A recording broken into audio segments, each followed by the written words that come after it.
Snort face. His name is Dante. He's a yearling. He appears to be a dun based on the zebra stripes on his back here. Hi. He did have a lead rope attached to him, which apparently overnight he has removed. So the owner is now going to go retrieve her lead rope and see if she can catch him for me. So he's a little snorty. I'm just going to keep getting a little closer to him, see if he'll tolerate that. Hi. Hi. Come see me? That would be awesome. Hi, little snorty. Dante means endearing in Spanish. So that's as much information I've gotten on him. Oh, he's a Pacifino. Hi, cuteness. Hi.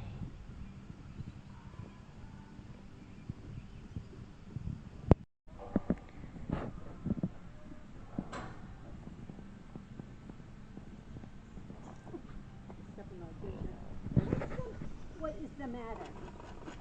Come here. Come here. Come here.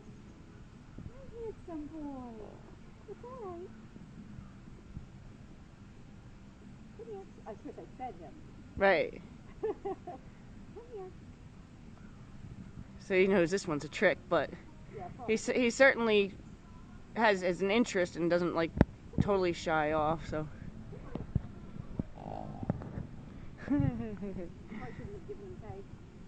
That's okay. I don't mind him having something to keep him calm. That's a comfort there. Look what I have for you. Look what I have for you. It's all right. It's all right. What I did is I gave him half his grain, so it wouldn't be like, so he'd finish it yet he wouldn't, you know. Sure. I don't think I'm going to put the have to just grab him. Hey, come here. You got a dip here. Hi, handsome boy. Come on. That's all right. That's all right. That's all right.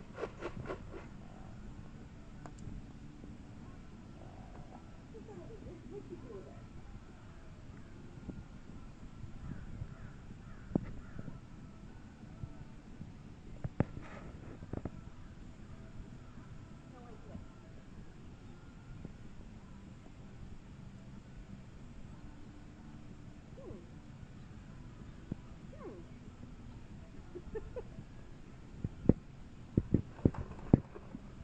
Will he let you go near him while he's eating hay? No. No. No.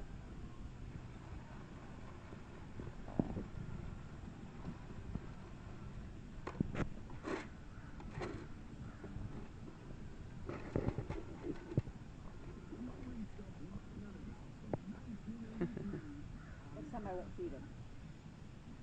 Oh, well, you know, I didn't want him to, especially if it's routine. True. I'd rather him stay on whatever routine he knows.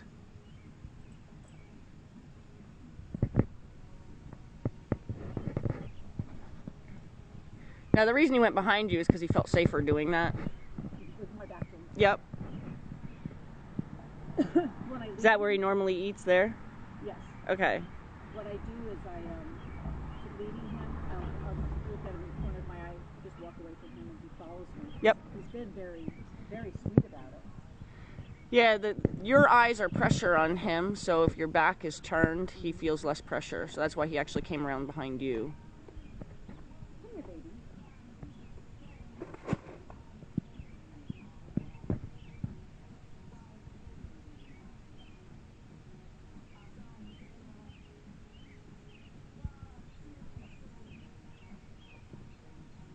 Now watch your shoulder. You have a bad shoulder, right? When you go grab him. Yeah, but it's healed. Yeah, I just hate to see you grab him and then have him yank your shoulder. That would be ugly. That would be ugly, actually. As little as he is, he's probably pretty strong. Oh, I'm sure he is. Yeah, he so far has not been mean. You know, like, he's just afraid of everything. Right. No human contact does that to him. Yeah.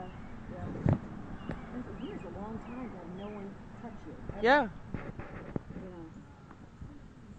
You're all right, handsome. So put a radio on.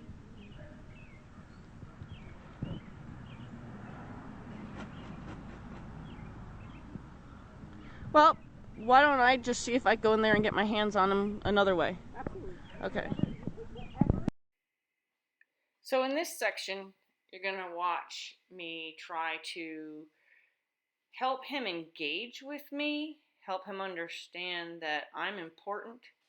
And how I'm going to do that is I'm going to continue to kind of arc out towards his tail as if I'm making an effort to see if something just landed in his tail, a butterfly or a bug, or, see if there's some hay stuck in his tail. And so I'm just kind of checking to see if I can get him to check in with me. Anytime he looks at me, I'm going to turn my back and take all the pressure off of him. I'm going to look away.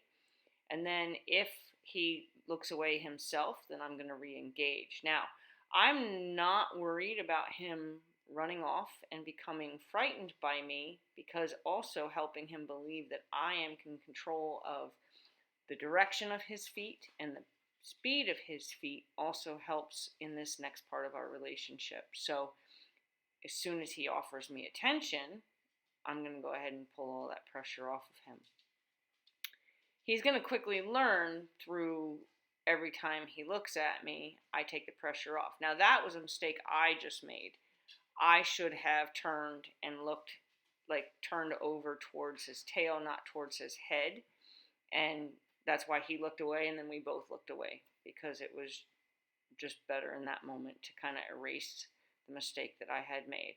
So anytime you want to go after their hind end, you want to kind of go like from where I am right now, you want to go towards the tail now. I wouldn't want to turn over my left shoulder and approach his face first. I'd want to always make sure that when I put my eyes on him, my eyes will find his tail, not his face. I am looking for his face to make contact. Like right now, I would not and should not, I don't know if I do, I should not turn towards his face unless I'm just seeing. But if I were to go towards his, chase his tail, I'm offering him my hand, but I'm not offering him any. So I should, if I were to start going after his tail, I should arc towards his tail only, not turn back towards his face. Offering him my hand. Now, if I should turn over my left shoulder now to look at his hind end, or turn away first and then come back into the posture. So there I have access just to the tail, access just to the tail. As soon as he looks at me, I'm going to look away. As soon as he looks at me, I'm going to look away. And this is us just establishing kind of a little bit of a leadership role and a little bit of an understanding which one of us holds that title. Right now, I would not and should not go over my left shoulder to re-engage with his hind end. I can turn over my left shoulder to see if I can engage with his front end. So in a way, that was also not really the best approach. I kept myself more looking busy than as if I was chasing his tail. So my goal would be to see if I can get him to take one step towards me, which is what he kind of did there. And I usually will take a break off of them if they do that.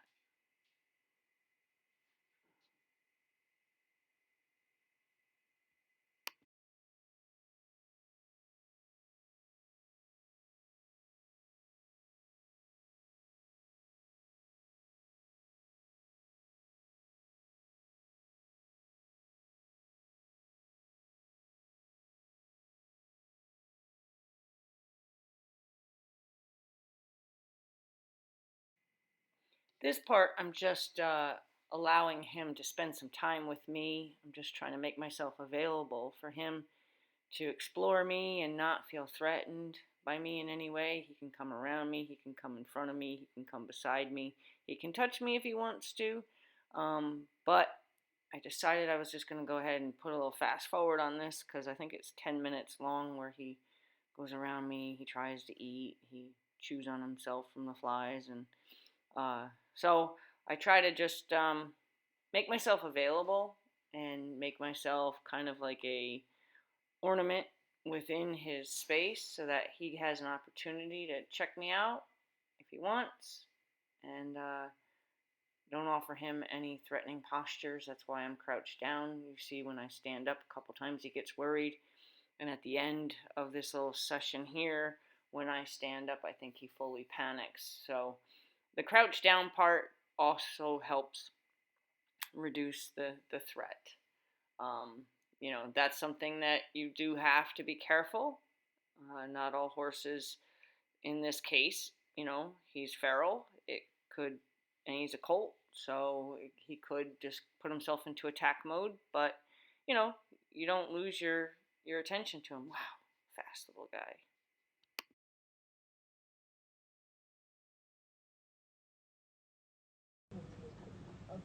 Right, right.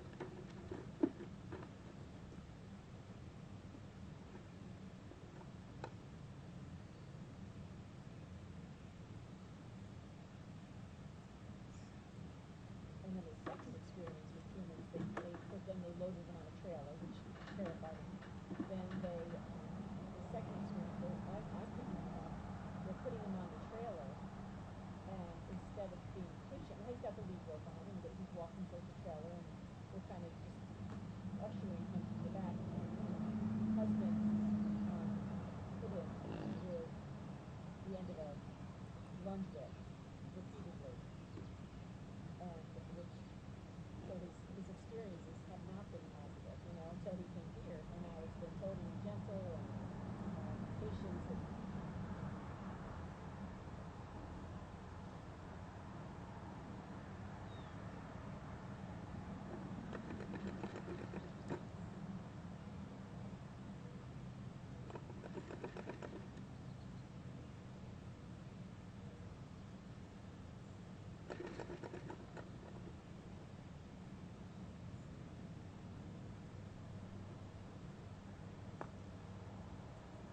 I just rub his chin.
watch your head.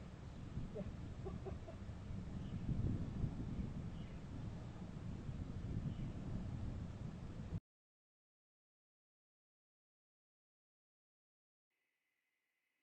So what you're going to start seeing here is me trying to establish the relationship now with Dante. So the owner had said prior to him getting his tether off, she had been able to touch his face. So that's why I went straight for trying to touch his face, assuming that there was some kind of level of comfort he had already experienced. But as we can see, that did not soak in. So my next goal would be to go ahead and get my hands where the neck and the wither meet,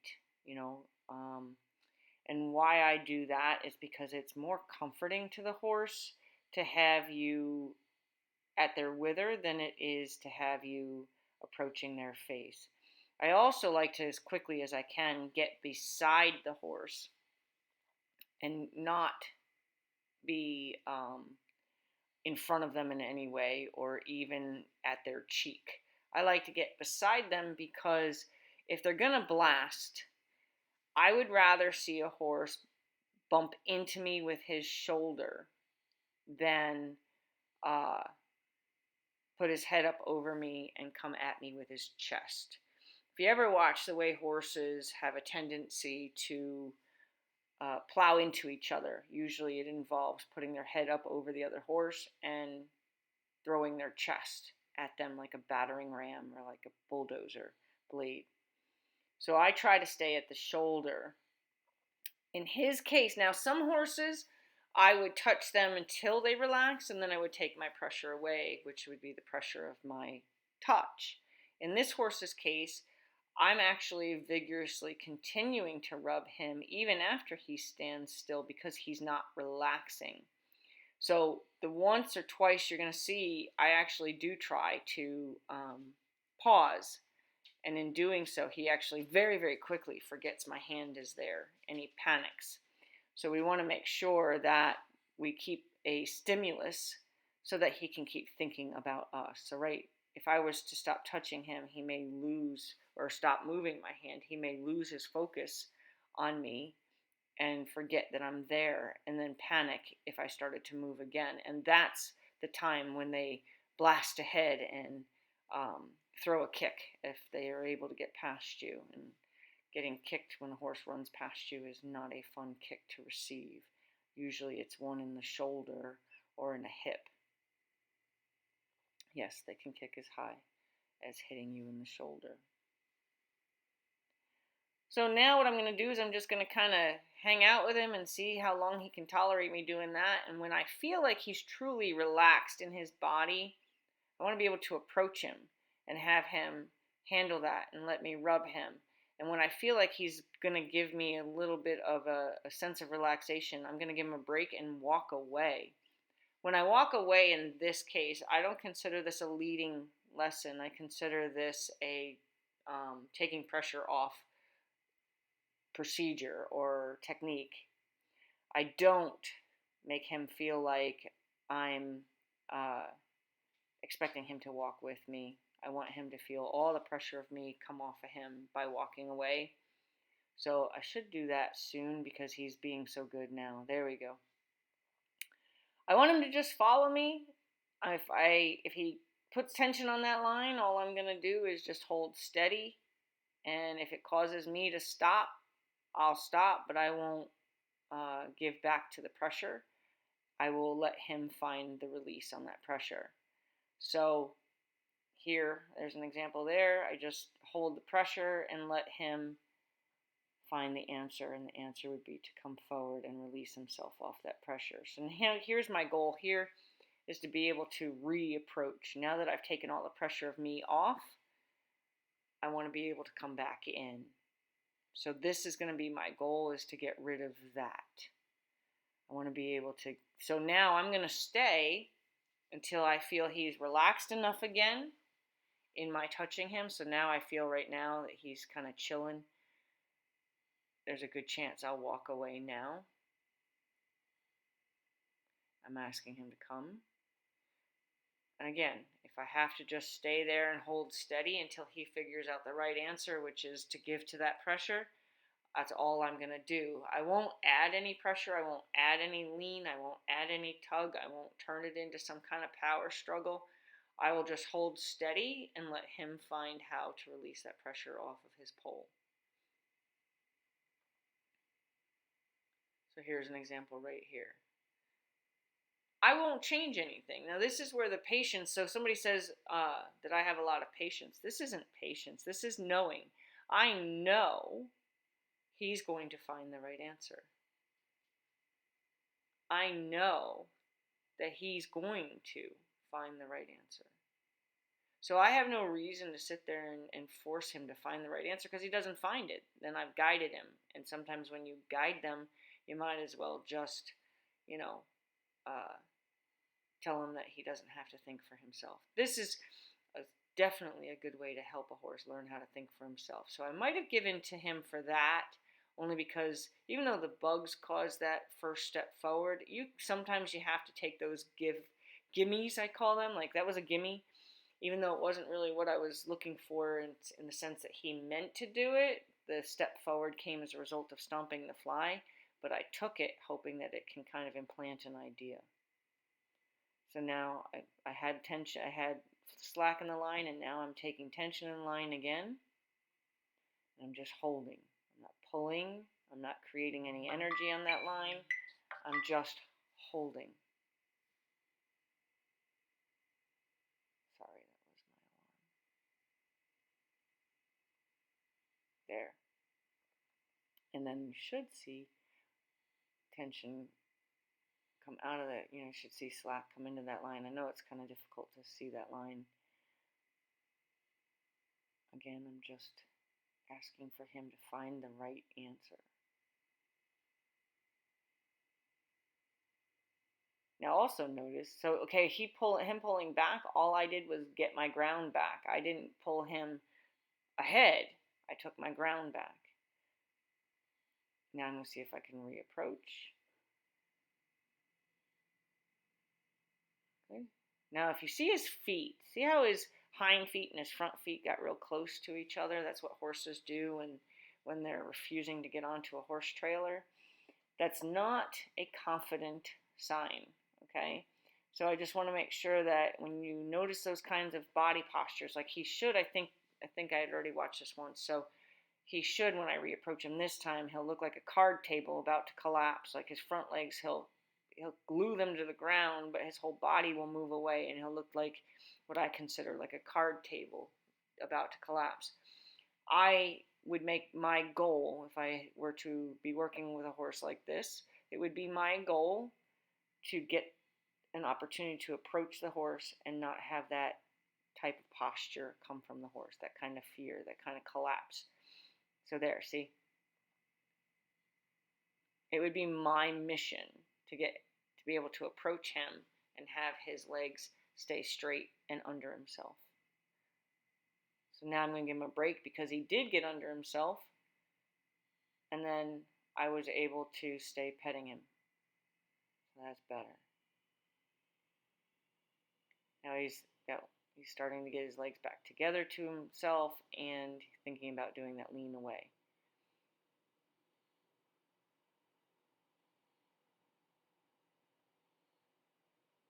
So my goal is to get where I'm not sure what I'm saying there, but the audio is so bad in this video because this is the days before microphones for me. So see how I reeled myself away? I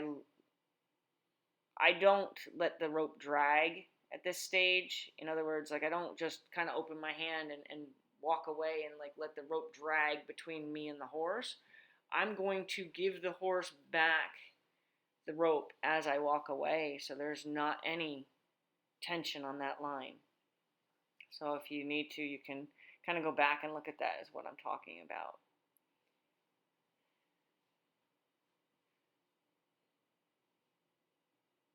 I want to be able to just walk right up to him, pet him. That was nice. So an approach like that, I see how I reel myself away.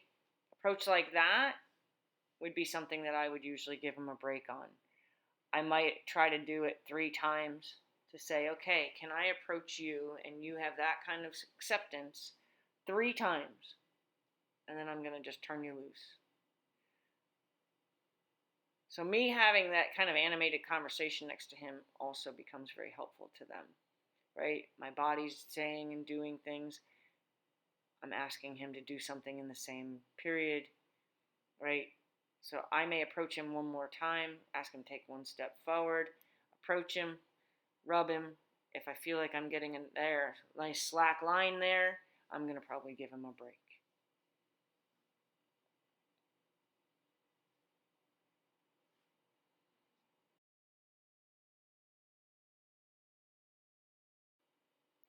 So this is what it's going to look like after you give them a break. You have to let horses decompress from all the stress that just your existence created.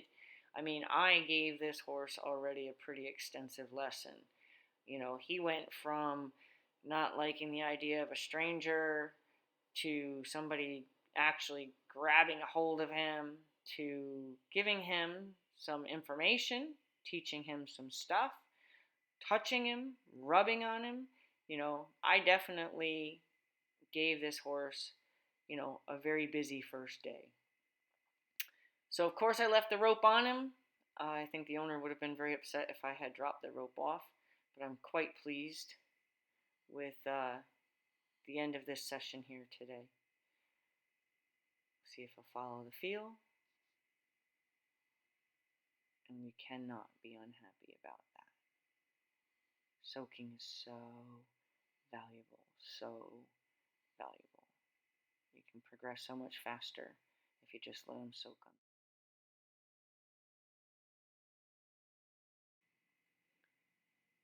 And these are the moments,